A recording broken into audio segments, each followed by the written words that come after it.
7ನೇ ತಾರೀಕಂದು ನಾನು ಕೆಲಸ ಮುಗಿಸ್ಕೊಂಡು ಬಾಗಿಲಿಂದ ರಾಜನಗುಂಟೆ ಹೋಗುವಾಗ ನಿಟ್ಟೆ ಮೀನಾಕ್ಷಿ ಕಾಲೇಜ್ ಬಳಿ ಒಬ್ಬ ವ್ಯಕ್ತಿ ಒಂದೇ ಕಡೆ ನಿಂತಿರುವುದನ್ನು ನೋಡಿ ಅದನ್ನು ವಿಡಿಯೋ ಮಾಡಿ ನಾನು ಜಾಂಬಿ ಟ್ರೆಕ್ ಅಂತೂ ಏನು ತಿಳಿಯದೆ ಅದನ್ನು ಸೋಷಿಯಲ್ ಮೀಡಿಯಾದಲ್ಲಿ ಅಪ್ಲೋಡ್ ಮಾಡಿದ್ದೇನೆ. ಅದರಿಂದ ಬೆಂಗಳೂರು ಮತ್ತು ಕರ್ನಾಟಕ ಜನರಲ್ಲಿ ಆತಂಕ ಸೃಷ್ಟಿಯಾಗಿದೆ. ಇದನ್ನು ಏನು ತಿಳಿಯದೆ ಹಾಕಿದ್ರಿಂದ ನಾನು ಕರ್ನಾಟಕ ಜನತೆಯಲ್ಲಿ ಕ್ಷಮೆ ಕೇಳ್ತಿದ್ದೀನಿ. ಸಾರಿ. ಈ ಥರ ವಿಡಿಯೋ ಇನ್ನೊಂದ್ಸತಿ ಯಾರು ಏನು ತಿಳಿದೆ ಹಾಕಬೇಡಿ. ನಾನು ಆಲ್ರೆಡಿ ನಿನ್ನೆ ಸ್ಪಷ್ಟೀಕರಣ ಕೊಟ್ಟಿದ್ದೀನಿ. ಸೊ ಅದೇ ಸೇಮ್ ಸ್ಪಷ್ಟೀಕರಣ ಇದೆ. ಆ ಥರ ಯಾವುದೂ ನಡೆದಿಲ್ಲ. ಮೆಡಿಕಲ್ ರಿಪೋರ್ಟಲ್ಲಿ ಯಾವುದೂ ಆ ಥರ ಡ್ರಗ್ಸ್ ಏನು ರಿಪೋರ್ಟಲ್ಲಿ ಕಂಡು ಬಂದಿಲ್ಲ. ಆ ಜೊತೆಗೆ ಇವತ್ತು ನಮ್ಮ DCP ನಾರ್ತ್ ಈಸ್ಟ್ ಅವ್ರ ತಂಡದವರು ಬಂದು ಅರೆಸ್ಟ್ ಮಾಡಿದ್ದಾರೆ. ಆ ಪರ್ಟಿಕ್ಯುಲರ್ ಜನ ಯಾರು ಅವರೇ ಸ್ವತಃ ಒಪ್ಕೊಂಡಿದ್ದಾರೆ. ಆ ಜನ ಟೈಮಲ್ಲಿ ಹೋಗುವಾಗ ಅವ್ರಿಗೆ ನೋಡಿದ್ರು, ಅವ್ರು ವಿಡಿಯೋ ಮಾಡಿ ಅಪ್ಲೋಡ್ ಮಾಡಿದ್ದಾರೆ.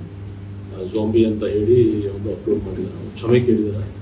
ತಪ್ಪಾಗಿದೆ ಅಂತ ಹೇಳ್ತಾರೆ. ಯಾಕೆಂದರೆ ಅವ್ರಿಗೆ ಗೊತ್ತಾಗಿಲ್ಲ ಏನು ಮಿಸ್ಟೇಕ್ ಮಾಡ್ತಾರೆ. ಈ ಪರ್ಟಿಕ್ಯುಲರ್ ಏನು ಅಪ್ಲೋಡ್ ಆಗಿದೆ ವಿಡಿಯೋ, ಆ ವಿಡಿಯೋ ನೋಡಿ ಕೆಲವರು ಅದಕ್ಕೆ ಅದರ ಮೇಲೆ ಆ್ಯಡ್ ಮಾಡ್ಕೊಂಡು 20,000 20-30 ಅಕೌಂಟಿಂದ ಅದು ಮತ್ತೆ ಫಾರ್ವರ್ಡ್ ಆಗಿದೆ. ಮತ್ತು ಬೇರೆ ರೀತಿಯಿಂದ ಅದಕ್ಕೆ ಆ್ಯಡ್ ಆನ್ ಆಗಿದೆ. ಬೇರೆ ರೀತಿ ಹೇಳಿಕೆ ಕೊಟ್ಟು ಅದ್ರ ಮೇಲೆ ಯಾವುದಕ್ಕೆ ಯಾವ ಮೂಲ ಬೇಸಿಸೇ ತಪ್ಪಿದೆ. ಸೊ ಮೂಲ ಬೇಸಿಸ್ ಯಾರು ಇದು ಮಾಡಿದ್ರು ಅವ್ರಿಗೆ ನಾವು ಅರೆಸ್ಟ್ ಮಾಡಿದ್ದೀವಿ. ಪೊಲೀಸರು ಅರೆಸ್ಟ್ ಮಾಡಿದ್ದಾರೆ. ಜೊತೆಗೆ ನಾವು ನೋಟಿಸಸ್ ಕೂಡ ಸರ್ವ್ ಮಾಡ್ತಾ ಇದ್ದೀವಿ ಬೇರೆಯವ್ರಿಗೆ, ಯಾರ್ಯಾರು ಈ ಥರ ಫಾರ್ವರ್ಡ್ಸ್ ಮಾಡಿದ್ದಾರೆ ಅಥವಾ ಅದರ ಬಗ್ಗೆ ಟಿಪ್ಪಣಿ ಮಾಡಿದ್ದಾರೆ ಅವರು. ಯಾಕೆಂದರೆ ಆಧಾರ ರಹಿತ ಮಾಡಬಾರ್ದು. ಆಧಾರ ಇದ್ದರೆ ಖಂಡಿತ ನಾನು ಮತ್ತೆ ರಿಪೀಟ್ ಮಾಡ್ತಾ ಇದ್ದೀನಿ, ನಮ್ಮ city police, Bengaluru city police ಅವರು ಅದು ಎಲ್ಲ ಪ್ರತಿಯೊಂದು ಸ್ಟಾಫ್ ಸಿಬ್ಬಂದಿ ಅವರು 0 ಕಾಂಪೆನ್ಸೇಟರಿ ಡ್ರಗ್ಸ್ ಬಗ್ಗೆ ಮಾಹಿತಿ ಕೊಟ್ಟರೆ ಖಂಡಿತ ನಾವು ಅವ್ರ ಮೇಲೆ ಕ್ರಮ ತಗೊಳ್ತೀವಿ. ಬಟ್ ಯಾವುದು ಆಧಾರದ ರಹಿತ ಅಲಿಗೇಷನ್ ಮಾಡೋದು. ಸರ್, ಚಿತ್ರನಟ ಕೂಡ ಒಂದು ಶೇರ್ ಮಾಡ್ಕೊಂಡು ನೋಟಿಸ್ ನಾವು ಪರ್ಟಿಕ್ಯುಲರ್ ಅದ್ರ ಬಗ್ಗೆ ಇಂಥವ್ರ ಬಗ್ಗೆ ನಾವು ಹೇಳಲಿಕ್ಕೆ ಆಗಲ್ಲ. ಯಾರ್ಯಾರು ಇದು ಮಿಸ್ಯೂಸ್ ಮಾಡಿದ್ರು ಎಲ್ಲರಿಗೂ ನೋಟಿಸ್ ಕೊಡ್ತೀವಿ. ಎಲ್ಲರಿಗೂ ನೋಟಿಸ್ ಕೊಡ್ತೀವಿ. Thank you sir. Okay, thank you sir. ವಿಡಿಯೋನ ನಾನು ಬೇರೆ ಕಡೆ ಸೋಷಿಯಲ್ ಮೀಡಿಯಾದಲ್ಲಿ ನೋಡಿದ್ದೆ, ಅದನ್ನ ನಾನು ಈ ರೀತಿ ಮಾಡಿದ್ದೀನಿ ಅಂತ ಪರ್ಟಿಕ್ಯುಲರ್ಲಿ ಜಾಂಬಿ ಡ್ರಗ್ಸ್ ಅನ್ನೋದು ಯಾವ ರೀತಿ ಮಾಹಿತಿ ಬಂತು? ಅವ್ರು ಹೇಳೋದು ನಾವು ಕೆಲವು ಕಡೆ ನೋಡಿದ್ದೀವಿ, ಈ ಥರ ವೆಸ್ಟರ್ನ್ ಕಂಟ್ರೀಸಲ್ಲಿ ಆಗುತ್ತೆ.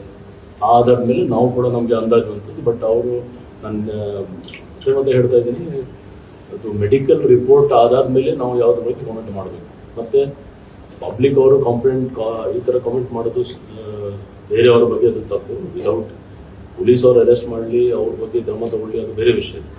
ಬಟ್ ಪಬ್ಲಿಕ್ ಅವರು ಸುಮ್ಮನೆ ಇಲ್ಲ ಅವರು ಈ ಥರ ಮಾಡಿರ್ಬೋದು ಅಥವಾ ಮಾಡ್ತಿರ್ಬೋದು ಅಂತ ಅವ್ರದ್ದು ಇದು ಭಾಳ ಒಂದು ಸೀರಿಯಸ್ ಅಲಿಗೇಷನ್ ಇದೆ. ಯಾಕಂದರೆ ಅವ್ರದ್ದು ಒಂದು ಇಂಡಿವಿಜುವಲ್ ರೈಟ್ಸ್ ಇದೆ. ಅವ್ರು ಏನು ತಪ್ಪು ಮಾಡಿದರೆ ಅದ್ರ ಬಗ್ಗೆ ಕ್ರಮ ತಗೊಳ್ತೀವಿ. ಬಟ್ ಇದರಲ್ಲಿ ಅವರು ಸ್ವತಃ ಒಪ್ಕೊಂಡಿದ್ದಾರೆ. ಅವ್ರಿಗೆ ಯಾರು ಹೇಳಿಲ್ಲ ಅವರು ಈ ಥರ ಇರಬಹುದಂತ ಅಪ್ಲೋಡ್ ಮಾಡೋದಕ್ಕೆ ಅಲ್ಲಿಂದ ವೈರಲ್. ನಾನು ನಿಮ್ಗೆ ಹೇಳಿದ್ರೆ ನಮ್ದು ಇಲ್ಲಿ ಅಲ್ಲಿ ಕ್ವೆಶ್ಚನ್ ನಡೀತಾ ಇದೆ. ಇದೇ ಸಾಕು ಅಂದರೆ ಅವ್ರಿಗೆ ಯಾವ ಆಧಾರ ರಹಿತ ಒಂದು ಅಲಿಗೇಷನ್ ಮಾಡಿದ್ದಾರೆ ಅಥವಾ ಅನುಮಾನ ಅವ್ರಿಗೆ ಬಂದಿದೆ. ಅನುಮಾನ ಬರೋದಕ್ಕೆ ಯಾವುದು ಆಧಾರ ಇಲ್ಲ. ಅವರು ಭಾರತ ದೇಶದಲ್ಲಿ ನೋಡಿ ಅಥವಾ ವಿದೇಶದಲ್ಲಿ ನೋಡಿ ಮಾಡಿದರೆ ಅದು ಸೆಕೆಂಡ್ರಿ. ಮೂಲ ಅಂದರೆ ಯಾಕೆ ಈ ಥರ ಮಾಡಿದ್ದಾರೆ ಅವರು, ಅದರ ಬಗ್ಗೆ ಅವರು ಸ್ಪಷ್ಟೀಕರಣ ಕೊಟ್ಟಿದ್ದಾರೆ. Thank you sir.